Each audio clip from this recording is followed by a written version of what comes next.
get a lot of questions now about, are you excited with the start of practice? I'm 58 years old, I've been doing this for a long time, and back in the day, October 15th was that hard start of practice date. And prior to October 15th, you were in conditioning and weight training, and you had about 2.5, 3 weeks to get your team ready for your first exhibition game. And there were double sessions, and you had no idea what you had, and it was the start of practice. But I think because one of the best rules that the NCAA has adjusted over the course of the last several years has been the in-season, off-season workouts. There was a time when European professional basketball was killing our college kids because we just did not have access to them. And so now where we get 8 hours a week, including now 4 hours of basketball instruction in the off season in the fall, we've been able to get a lot done. So the differences now would be we're going to practice 4 or 5 times a week instead of maybe 2 or 3 shorter practices to get our time allotted in. So yet and still, it's still exciting, to kind of get started and to be able to see what we have, see what our strengths are, what our weaknesses are. I was just upstairs before coming down here and fighting with my assistant coaches about how we're going to cover a horns ball screen this year versus how we covered it last year and what adjustments we want to try to make, and try to get those guys to explain to me why I was the only one in the room that thought we should cover it a certain way, and they all thought we should cover it a different way. And guess what? We're going to cover it a different way until it doesn't work, and then we'll go back and cover it my way. So either way, it's going to. But that's the fun part of this time of the year. Again, you're just experimenting right now to see what you have. The attitude has been good. Our something that we've been sort of holding on to has been unfinished business. And it's really unusual to have unfinished business be sort of something that the team is holding on to when you're coming off a conference championship, the third in 58 years. You wouldn't think that would be unfinished business, but I think it has more to do with some of the new guys that weren't part of the team last year: Samir Dowdy, D'Angelo Purifoy, Austin Wiley, as far as being able to play. Javon McCormick coming in. And then I think a reminder that so many of our guys that had such an impact on our season have still coming from the land of being overlooked. I know where they're going to pick us. I know what the preseason magazines say, and I love it for Auburn basketball. I think it's phenomenal that we're a preseason top 10 or top 15 team. I think it's great. I used to spend my whole career fighting to get somebody on the cover of Street and Smith, or have blue ribbon basketball pick us any place but near the bottom. So I think that's all great. It helps in recruiting. It excites our fans. I'm not running from that at all. I'm retweeting that. I'm sending that out there. Read about it. But that's absolutely not the way our team feels. In the sense that, Jared or Bryce, they're going to get some recognition as a pretty good college basketball backcourt, but they get no recognition. When it comes to the pros, the NBA, no, that would be for guys that are 6'5" and 6'6". They've got unfinished business. I don't care where they get ranked in the college game. Several of our guys want to try to, play different roles this year, because they're a year older and maybe a year better. Again, along the lines of some unfinished business. We got to be good early. We got to be better earlier this year than we were last year. That's a fact. We got to be a pretty good basketball team some point in December, maybe mid-December. But boy, in November we were okay. We were playing hard, but we weren't hitting on a lot of cylinders. So we don't have that luxury this year because of South Alabama coming in and Washington coming in early. If we can start off the season with a couple of wins, trust me, I'm not as worried about going to Maui because those two teams will help us understand whether or not we're ready to go to Maui and be competitive. And then of course Maui will be like an Elite Eight. That'll be like what's going to be in March. So we'll find out a lot. So we got to try to be good early. And if we're not great early, it won't be because we are resting on our laurels or because we were picked high. It'll be because we're not as quick as we were last year. It'll be because we didn't defend as well as we did last year. It's because a couple of the guys that we lost were really unselfish and very, very productive analytically because they always went to their strengths, stayed away from their weaknesses. Will we be as good a free throw shooting team as we were last year? That's a huge part of what we're trying to do. So far, about the only thing I can see that I would be concerned about would be assist-turnover ratio. Right now, we're turning the ball over more than what I would like to. Part of the reason is we've got a better inside game than we had before. With a better inside game with Austin Wiley and being a little bit more traditionally big, you're going to turn it over a little bit more, not only trying to get it there, but once you get it there. And the game, you know, obviously has very much evolved to spread, threes and dunks, and we were built for that. The NBA's playing that way. We've got to take advantage of our size on the inside without turning the basketball over. So far that's the only thing I can see negative as we kind of head into starter practice. Bruce, when you think about where you were 4 years ago or so when you first got here and when you first looked at the roster, and you see these guys out there now, is it a little bit surreal sometimes that it's come this far? It's gratifying. I wanted to bring credibility to Auburn men's basketball, and I think it's the players that chose to come here that did that, and the staff. It's because we got good players. We're going to have a much better television package this year because we have good players. So yeah, I'm pleased with that. At the same time, for me, that group that I inherited when I got here was so special. And they laid the groundwork for progress that was made every year. That team won 3 games in the SEC tournament for the first time since 1985. How? I can't even begin to tell you. I go back and I watch tape of Devin Waddell guarding Towns, and I just can't scratch my head. It just tells you that anything's possible. That was like, okay, just sort of like last year's team winning the championship a little bit. Anything's possible. And then, you know, our second year we beat Alabama and Kentucky at home and back-to-back, and it hadn't been a while since we'd beaten Kentucky. And so even though that's not a milestone, it was progress, and you know, that second year team could have been pretty good, but we got really decimated with injuries. And in our third year, we started 5 freshmen, and we were really young, and that was the beginning of the rebuild. And yet, at the end of the year, we was disappointed with only 18 wins. We thought we should have done better, and I felt like that team was a postseason team. Said at the beginning of the year, it didn't get there. Last year, I felt like we were an NCAA tournament team. I didn't think we were a league championship team. And this year, I feel like we're an NCAA tournament team again. So it feels good to be where we're at. But there's a reason. I'm not making this up. I heard it said before, so I don't know who to quote it to. But there's a reason why the windshield in your car, the front window, is really big. But there's a rear view mirror that's much, much smaller. You can still look back to that rear view mirror because you know you have to and you need to. But we're looking forward. There's a reason why we had our ring ceremony at the football game in September. When you come back to Auburn Arena, there'll be a banner hanging up there, but we won't be raising it. It'll be there. We've moved past that, and I wanted it done before the start of the season.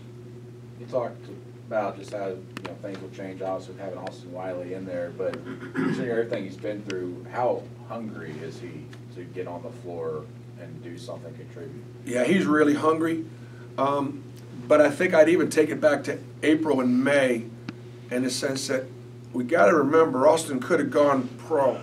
He would have been drafted in the second round, most likely, and he would have been probably signed for whatever it would have been. Look at where middle second round guys would be making right now.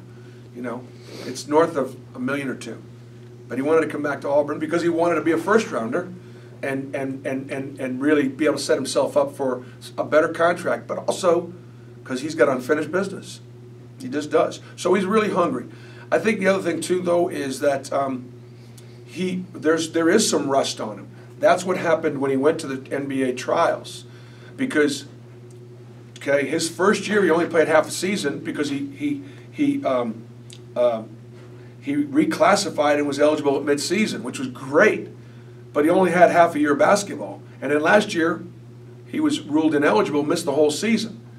So I would say that there's probably got to be some rust on him when you only play a half a year in about 2.5 years. But he's going to shake that rust off pretty good, and you'll enjoy watching him. We're gonna practice today a little bit and hit today, if you all want to stick around a little bit, and if you can. And you'll get a chance to see him play. I remember that freshman year after one game you came in and said, and everybody criticized me for never using the big man throwing it inside. And His first touch. It was his first touch. Yeah. Now you're going to have him. You know what you've got. How much do you change your own philosophy, or how do you been dealing with that? I guess. I am traditionally more comfortable with small ball. It's just over a period of 23 or 24 years as head coach. I don't even know how many years I've been head coach. Cody was on it. Malzahn asked how many years he'd be head coach of those sports in Michigan. Have it. They know it.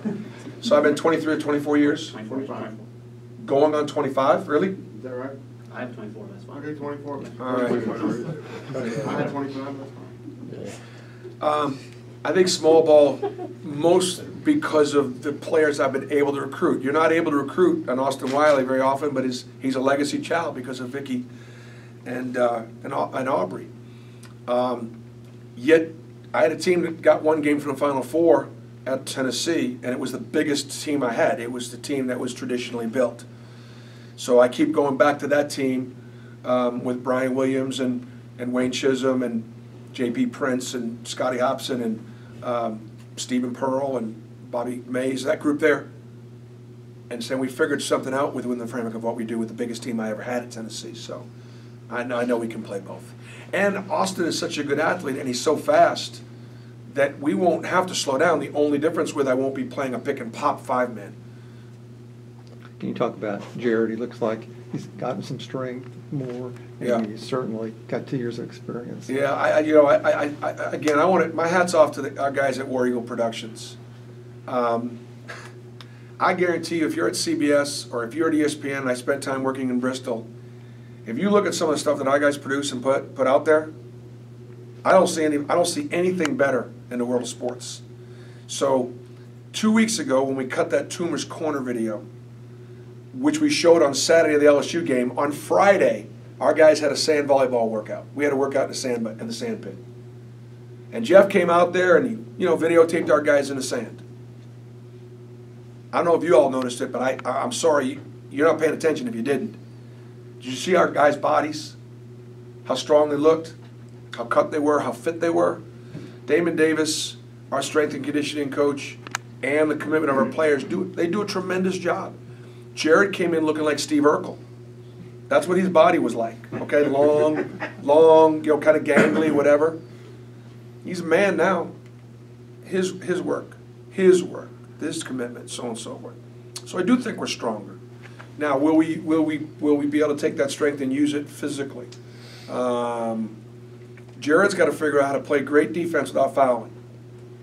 The 2 fouls he picked up in the Charleston game are flat, all in his memory.